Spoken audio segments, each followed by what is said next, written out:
Kita orang Kristen, by grace alone, kasih karunia. Toh Tuhan terima apa adanya. Kita bisa dosa sembarangan dan kita bisa ala kadarnya melayani Tuhan. Never do that. Saya dorong Anda untuk sungguh-sungguh sama Tuhan. Masuk ibadah itu, masuk dengan sungguh-sungguh. Saya senang sekali. Kita nggak bisa terapkan ini mentah-mentah ya. Tapi saya belajar sesuatu waktu saya pelayanan di sebuah gereja besar di Korea. Orang-orang Korea itu beda. Kalau mereka nggak semuanya, ini krisis ekonomi melanda semua. Jadi saya tahu bahwa banyak orang-orang itu juga pas-pasan. Tapi saya nggak bisa, ini nggak bisa diterapkan mentah-mentah di gereja. Karena orang itu punya kebebasan. Tapi orang Korea punya sebuah kebudayaan. Mereka datang ke gereja, mereka berpakaian rapi dan terbaik. Sehari-hari mungkin mereka pakai baju itu side A, side B. Gak seperti seindah drama Korea, percayalah. Di sana itu orang-orang juga ngos-ngosan. Ya tentunya mesti ada orang yang gak terpengaruh, tetapi banyak juga namanya krisis ekonomi melanda. Lalu saya melihat di situ kalau mereka datang ke ibadah itu ya, datang sungguh-sungguh dan mereka rapi-rapi. Jemaat bukan usher, semuanya pakai jas, pakai dasi, rapi-rapi. Suami istri datang ke gereja, datang ke gereja. Padahal datang ke gereja itu dia itu hari biasa, Senin sampai Jumat. Senin sampai Jumat ini bukan hari Minggu ibadahnya. Senin sampai Jumat jam 6 mereka di gereja, ibadah lalu ke kerja. Orang Korea jangan ditiru lah. Kita nggak tentu bisa.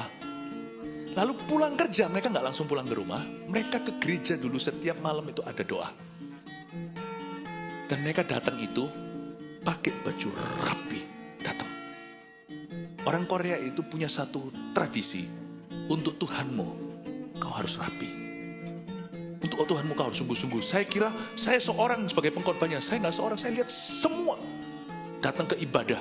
Rapi semuanya, pakai dasi datang. Nggak bisa diterapkan sekali lagi. Ya, waduh Pastor Philip saya bayar tagihan aja beli dasi. Saya ngerti. Saya lebih cocok Korea daripada Amerika. Saya pernah sekali datang di sebuah gereja di Amerika yang kayak hippie-hippie gitu.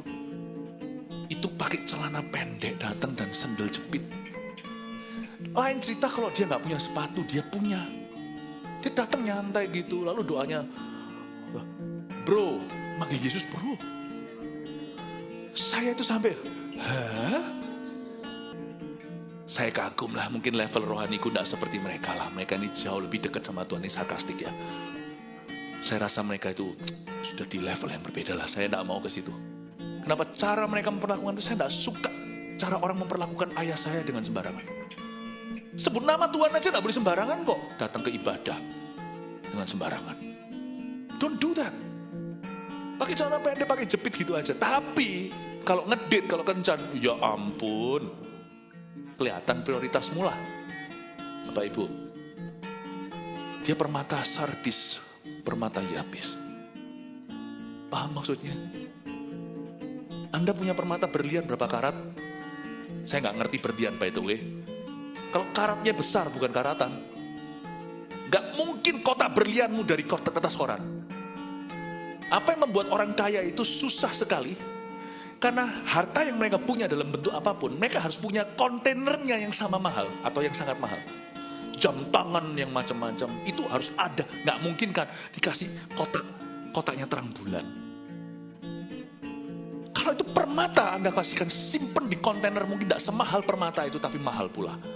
Kalau Tuhanmu mahal, kontainernya tidak harus mewah, tapi harus kau pikirkan yang terbaik untuk Tuhan. Anda datang pasti, kita ini kontainernya, kita pasti memberi yang terbaik. Ayat ini sangat berbicara tentang sikap hati banyak orang Kristen yang sudah melenceng dari pengakuan imannya, bahwa Allahnya itu berharga.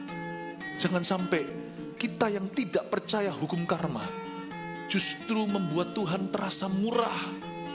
Sedangkan hukum karma kan bunyinya begini. Lu jadi orang jahat nanti besok lahir lagi, reinkarnasi maksudnya. Jadi kucing lu, bukan jadi singa. Jadi takut.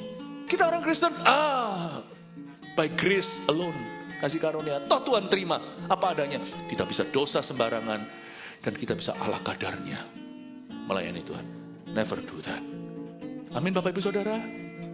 Saya harap pelajaran pertama kita di dalam gereja bukanlah sebelum mengasihi sesama dan sebelum hikmat yang lain. Hikmat ke-1 bermula dari takut akan Allah. Permulaan hikmat bukan? Kasihilah Tuhan Allahmu dengan segenap hatimu. Itu dulu. Lalu semuanya follow up. Semuanya mengikuti.